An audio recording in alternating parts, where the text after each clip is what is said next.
नमस्कार मित्रों, आपके अपने YouTube चैनल में आपका स्वागत है। दोस्तों, ये 3 बात अपने दिमाग में बिठा लो, रंग से राजा बन जाओगे। आज की जो हमारी कहानी है, आज का जो हमारा प्रसंग है, एक कपोत पक्षी की बड़ी प्यारी कहानी है, ज्ञानवर्धक कहानी है। दोस्तों, इस कहानी को पूरा सुने, ये कहानी बड़ी मोटिवेशनल कहानी है। ये कहानी आपको आपके जीवन में ढेर सारी प्रेरणा देगी। इस कहानी को यदि आप गौर से सुनते हैं और इसकी 3 बातों पर यदि आप अमल करते हैं, तो प्रिय दर्शकों, आप इस संसार में किसी भी कोने में रहें, संसार के किसी भी कोने में घूमें, आप कभी भी किसी भी संकट में नहीं पड़ सकते। ये कहानी आपको आपके जीवन में ढेर सारी प्रेरणा देगी। इस कहानी में ऐसी 3 ज्ञानवर्धक बातें हैं, इनको आप जरूर सुने। दोस्तों, शुरू करते हैं आज की प्यारी सी कहानी। एक जंगल में 2 कपोतक पक्षी रहते थे। बारिश का मौसम था, झिलमिल झिलमिल बारिश बरस रही थी। तब दोनों कपोतक पक्षी एक वटवृक्ष के खोखले में जाके बैठ जाते हैं और बारिश मूसलाधार बरसने लगती है। तभी उनके पास एक तीसरा कपोतक पक्षी उड़ता हुआ और भीगता हुआ आता है और उनसे कहता है कि थोड़ी जगह मुझे भी दे दीजिए, मैं बारिश में भीग रहा हूँ। लेकिन उस वटवृक्ष के खोखले में इतनी पर्याप्त जगह नहीं थी कि 3 पक्षी आ सके, क्योंकि दोनों पहले बैठे हुए थे। क्योंकि इतनी ही पर्याप्त जगह थी जिसमें दोनों बैठे हुए थे। अब तीसरा पक्षी उड़ता हुआ भीगता आता है और उनसे जिद करने लगता है और उनसे कहता है कि आप मुझे थोड़ी जगह दे दीजिए, मेरी सहायता कीजिए। जब दोनों पक्षी ही जो पहले से बैठे हुए थे वो इनकार कर देते हैं, वो कहते हैं कि यहाँ पे इतनी पर्याप्त जगह नहीं है जो हम आपको बिठा सकें। तब वह भीगता हुआ पक्षी कहता है कि तुम मूर्ख तो नहीं हो जो मुझे जगह नहीं दे रहे हो। तब वो दोनों पक्षी कहते हैं कि भाई, हमारे पास इतनी पर्याप्त जगह नहीं है, हम दोनों ही बड़ी मुश्किल से इसके अंदर बैठे हैं। लेकिन फिर से वो कहता है कि तुम दोनों ही मूर्खों हो। वो दोनों पक्षी फिर से कहते कि भाई, यदि हमारे पास जगह होती तो हम आपको जरूर बिठाते, लेकिन आप खुद देख लीजिए, हमारे पास इतनी पर्याप्त जगह नहीं है कि हम आपको बिठा सकें। अंततः वो भीगता हुआ कपोत पक्षी उन पक्षियों के ऊपर जाके बैठ जाता है। तब दोनों पक्षी ही उसको धक्का मार के और फिर से नीचे गिरा देते हैं। वह फिर से नीचे से उड़ता है और फिर कहता है कि तुम दोनों बिल्कुल मूर्ख हो, और फिर से उनके ऊपर जाके बैठ जाता है और फिर से वो पक्षी उसको धक्का मार के नीचे गिरा देते हैं। इसी तरह काफी देर चलता रहता है और वो उड़ता हुआ पक्षी उनसे बार बार कहता है कि तुम दोनों मूर्ख हो, तुम दोनों सबसे बड़े मूर्ख हो। हर बार वो इसी बात को कहता। जब वो थक जाते हैं तो भीगता हुआ पक्षी वहाँ से उड़ के चला जाता है और वो दोनों पक्षी उसी वट वृक्ष के खोखले में बैठे रहते हैं। तब उस कपोतक पक्षी की पत्नी अपने पति से कहती है कि पिया जी, अभी जो पक्षी आया था कि ये बार बार हम दोनों से मूर्ख कह रहा था। ये कह रहा था कि तुम दोनों मूर्ख हो, कि तुम मूर्ख तो नहीं हो। वो बार बार इसी बात को कह रहा था। तो ये मूर्ख होता कौन है? मूर्ख होता कैसा है? मूर्ख दिखता कैसा है? आप मुझे इस बात को बताइए।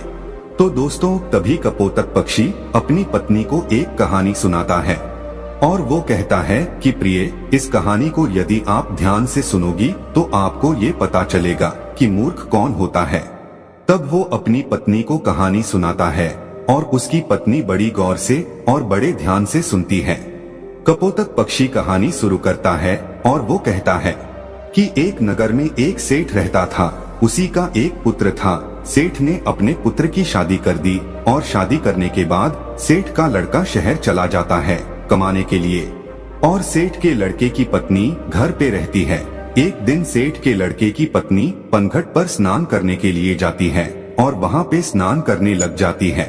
तभी उसके पास में 3 राह चलने वाले व्यक्ति आते हैं और सेठ के लड़के की पत्नी से कहते हैं कि बाई, हम बड़ी दूर से आए हैं और हमें बहुत तगड़ी प्यास लग रही है, इसलिए आप थोड़ा हमें जल पिला दीजिए।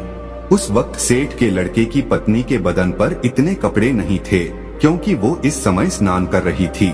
उसी वक्त 3 राह चलने वाले व्यक्ति आ जाते हैं और उनमें से एक व्यक्ति कहता है कि हमें पानी पिला दीजिए।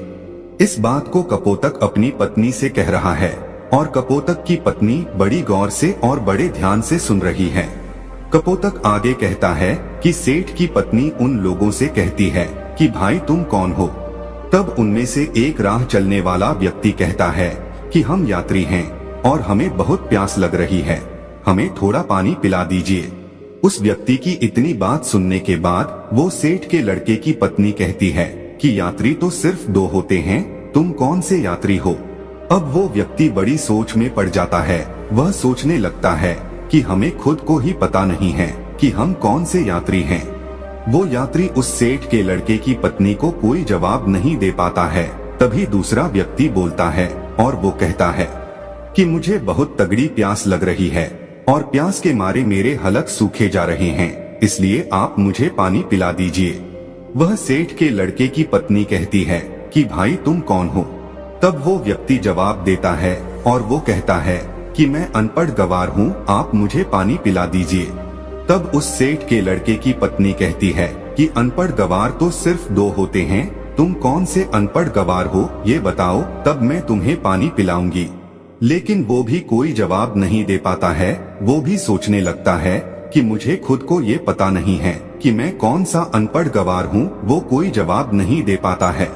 फिर तीसरा व्यक्ति कहता है कि बहन जी मुझे पानी पिला दीजिए, प्यास के मारे मेरे प्राण निकले जा रहे हैं, यदि कुछ देर मुझे और पानी नहीं मिला तो मेरे प्राण ही निकल जाएंगे, इसलिए आप मुझे पानी पिला दीजिए। तब सेठ के लड़के की पत्नी उस व्यक्ति से कहती है कि भाई तुम कौन हो, तुम बताओ, यदि तुमने बता दिया तो मैं तुम्हें जरूर पानी पिला दूंगी। वह कहता है कि मैं मूर्ख हूँ, आप मुझे पानी पिला दीजिए। अब सेठ के लड़के की पत्नी कहती है कि इस संसार में 2 प्रकार के मूर्ख होते हैं, तुम कौन से मूर्ख हो। दोस्तों अब वो भी इस सवाल का कोई जवाब नहीं दे पाता है। वो भी बड़े सोच में पड़ जाता है कि मुझको खुद को पता नहीं है कि मैं कौन सा मूर्ख हूँ।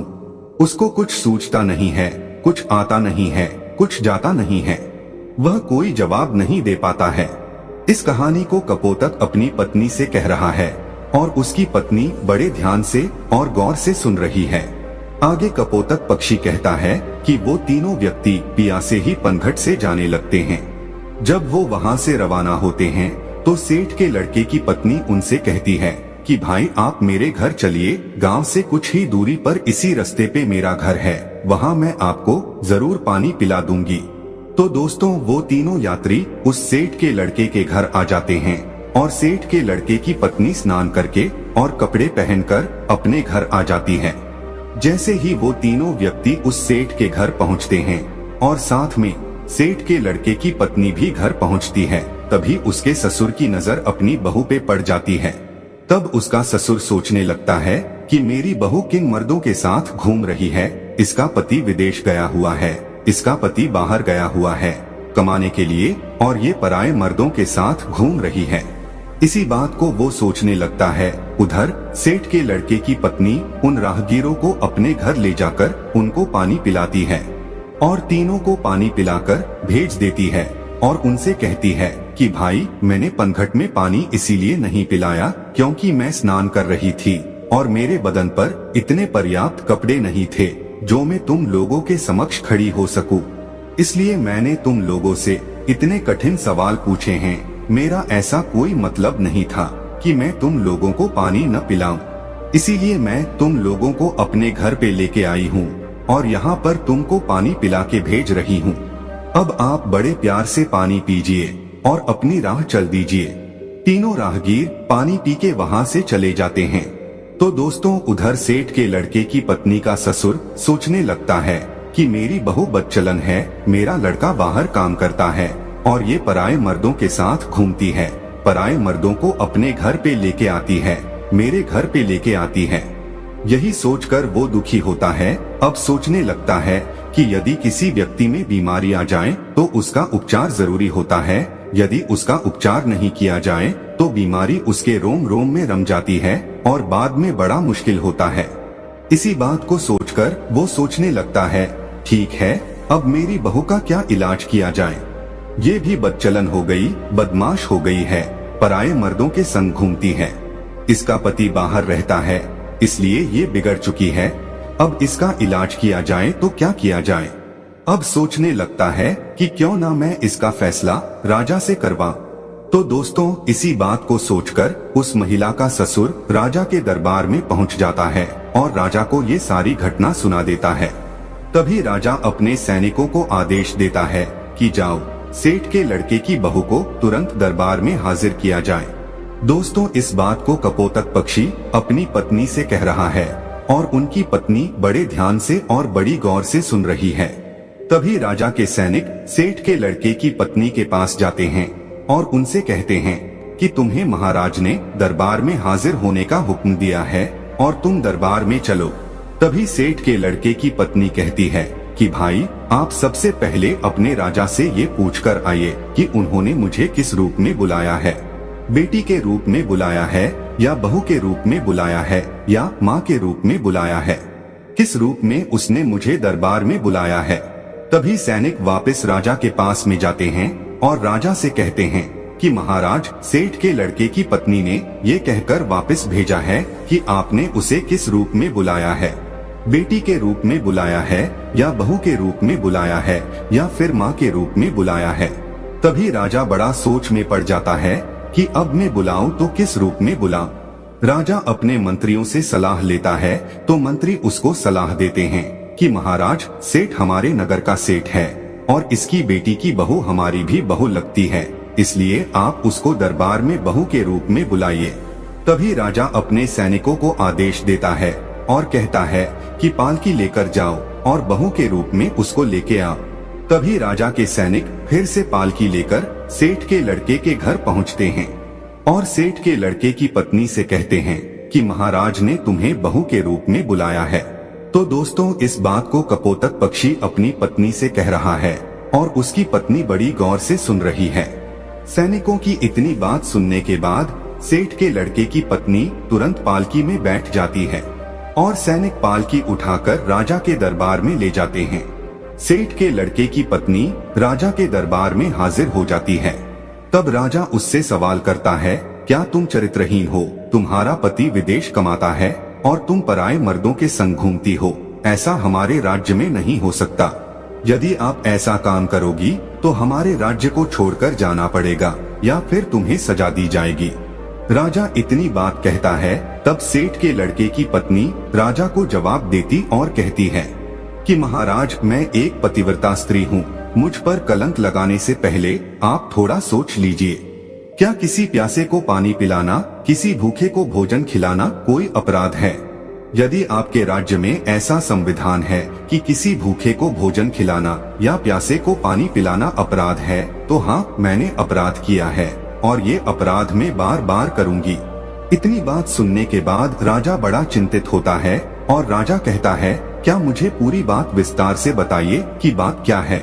तब वो महिला सेठ के लड़के की पत्नी राजा को पूरी सच्चाई कहती है कि महाराज, मैं पनघट पर स्नान कर रही थी, तभी 3 राह चलने वाले व्यक्ति आते हैं और वो कहते कि हमें प्यास लग रही है, हमें पानी पिला दीजिए। उस वक्त मेरे बदन पे इतने पर्याप्त कपड़े नहीं थे कि उनके समक्ष में खड़ी होकर उनको पानी पिला दूं, इसीलिए मैंने बैठे बैठे उन लोगों से इतने कठिन सवाल पूछे कि वो जवाब नहीं दे सके। उसके बाद उनको मैंने अपने घर भेजा। उसके बाद मैं कपड़े पहनकर अपने घर आई। घर आने के बाद उन लोगों को मैंने पानी पिलाकर वहां से भेज दिया। अब इसमें मैंने गलत क्या किया है? उस महिला की इतनी बात सुनने के बाद राजा कहता है कि तुमने ऐसे कौन से कठिन 3 सवाल पूछे, वो सवाल हमें भी बताइए। जब सेठ के लड़के की पत्नी वो 3 सवाल राजा के समक्ष रखती है तो राजा भी बड़ा सोच में पड़ जाता है। राजा के अंतरी मंत्री भी सोच में पड़ जाते हैं। उनसे भी इन तीनों सवालों के कोई जवाब नहीं लगते हैं। अंत में राजा परेशान हो जाता है और 3 सवालों के उत्तर जानने का बड़ा इच्छुक होता है। तभी राजा सेठ के लड़के की पत्नी से कहता है कि बहुरानी, हमको इन प्रश्नों के उत्तर नहीं आते हैं। हमारे किसी भी विद्वान पंडित के पास इन प्रश्नों के उत्तर नहीं है। हमारे किसी भी मंत्री के पास इन प्रश्नों के उत्तर नहीं है। तो फिर आप ही हमें इन प्रश्नों के उत्तर बता दीजिए। तब वो महिला सेठ के लड़के की पत्नी हाथ जोड़कर के राजा से कहती है कि महाराज, ये तीनों प्रश्न बड़े अनमोल हैं और इनके उत्तर उनसे भी ज्यादा अनमोल है, इसलिए आपसे विनती है, इन तीनों प्रश्नों के उत्तर मैं आपको बता दूंगी, लेकिन बदले में मुझे क्या मिलेगा? वो महिला कहती है कि महाराज यदि सौदा हो तो बराबर का हो। वो महिला सेठ के लड़के की पत्नी बड़ी चतुराई से अपने दिमाग का इस्तेमाल करती है। तभी राजा बड़ी सोच में पड़ जाता है और अंततः राजा परेशान हो जाता है। सोचने लगता है कि तीनों प्रश्न बड़े अनमोल है और इन तीनों प्रश्नों का उत्तर भी बड़ा अनमोल है। इनको जानना बहुत जरूरी है। यही सोचकर राजा कहता है, दोस्तों कहते हैं ना कि जो राजा मूर्ख हो उसको कोई भी लूट सकता है, और आधा राज्य पे आप शासन करोगी और आधे पे हम करेंगे। ठीक है, आप आपके तीनों अनमोल प्रश्नों के उत्तर हमें बता दीजिए। दोस्तों, सेठ के लड़के की पत्नी वो पूरी लिखावट करवाती है, आधा राज्य अपने कब्जे में लेती है और फिर उन तीनों प्रश्नों के उत्तर बताती है। और वो कहती है कि महाराज अब गौर से सुनो तीनों प्रश्नों के उत्तर। पहला प्रश्न, यात्री संसार में दो ही हैं। अब दो यात्री कौन कौन से हैं? कि महाराज पहला सूर्य और दूसरा चंद्रमा, जो रात दिन चलते रहते हैं और संसार में भ्रमण करते रहते हैं और संसार को रोशन करते रहते हैं। यही तो यात्री है, सूर्य और चंद्रमा। दूसरा सवाल कि महाराज अनपढ़ और गवार दो चीज है, वह है अन्न और पानी, जो हर किसी के साथ में रहते हैं, विद्वान लोगों के साथ भी रहते हैं और मूर्ख से मूर्ख लोगों के साथ भी रहते हैं, उनका लालन पालन करते रहते हैं। यही सबसे अनपढ़ और गवार है, जो अज्ञानी को भी वही स्वाद देते हैं और विद्वान को भी वही स्वाद देते हैं। तीसरा सवाल, मूर्ख भी दो प्रकार के होते हैं। पहला मूर्ख है जो मेरा ससुर है, जो अपने घर की बात को एक दूसरे से आके कहता है, वही सबसे बड़ा मूर्ख होता है। यदि मेरे ससुर ने इस बात को मुझसे आकर पूछा होता तो वहीं पर इनको मैं पूरी सच्चाई बता देती। मेरे घर की इज्जत नीलाम नहीं होती, मेरी इज्जत इस तरह भरे दरबार में उछाली नहीं जाती, मेरे घर की बदनामी नहीं होती, इसलिए सबसे पहले बड़े मूर्ख मेरे ससुर हैं। तब राजा कहता कि दूसरा कौन है? तब महिला कहती है कि महाराज दूसरे सबसे बड़े मूर्ख आप हैं। एक वो राजा होता है जो बगैर सोचे समझे कुछ भी फैसला ले ले, वही सबसे बड़ा मूर्ख होता है। इसलिए दूसरे सबसे बड़े मूर्ख आप है। आप भी एक ऐसे मूर्ख हैं जो मेरे 3 सवालों के बदले में मुझे आधा राज्य दे दिया, तो आप भी सबसे बड़े मूर्ख हैं। तो दोस्तों, अब राजा को गुस्सा बहुत आता है, लेकिन वो कुछ नहीं कर सकता, क्योंकि अब वो भी महारानी है, आधे राज्य की महारानी है, आधे सेना उसकी है, आधा राज्य उसका है। अब राजा कुछ नहीं कर सकता था। तो दोस्तों, इस तरीके से अपने दिमाग का सदुपयोग करते हुए उस सेठ के लड़के की पत्नी एक महारानी बन जाती है। तब कपोतक पक्षी अपनी पत्नी से कहता है कि प्रिय, सबसे बड़ा मूर्ख वही होता है जो अपने घर की बात को बाहर निकाल दे, अपनी घर की बात को अन्य लोगों से कहे, अपनी घर की बात को एक दूसरे से कहता रहे, अपनी घर की बात को अपने घर में ना रखे, वही सबसे बड़ा मूर्ख होता है। और दूसरा मूर्ख वो होता है जो किसी के कहने पर भी अपना सब कुछ लुटा दे। ये 2 प्रकार के ऐसे मूर्ख होते हैं, इनका कुछ नहीं हो सकता। तब कपोतक की पत्नी की ये बात समझ में आती है कि संसार में मूर्ख कौन होता है। इसीलिए कहते हैं कि अपने दिमाग का सही समय आने पर जो बंदा सही उपयोग करता है, वो अपने जीवन में हमेशा कामयाबी पाता है। इसीलिए दोस्तों, हमेशा अपने दिमाग को सही जगह और सही निशाना लगाकर के चलाइए, आप कभी भी फेल नहीं हो सकते। जो लोग अपने दिमाग का सही सदुपयोग नहीं करते हैं, वो लोग हमेशा पीछे रहते हैं और एक दिन ऐसा आता है कि उनका पतन हो जाता है। इसलिए अपने दिमाग का, अपनी बुद्धि का सही उपयोग करें। हम उम्मीद करते हैं कि दोस्तों इस कहानी से आप ढेर सारी प्रेरणा लेंगे। तो दोस्तों, यह कहानी आपको कैसी लगी हमें कमेंट सेक्शन में जरूर बताना, और अच्छी लगी हो तो इस चैनल को सब्सक्राइब जरूर कर लेना।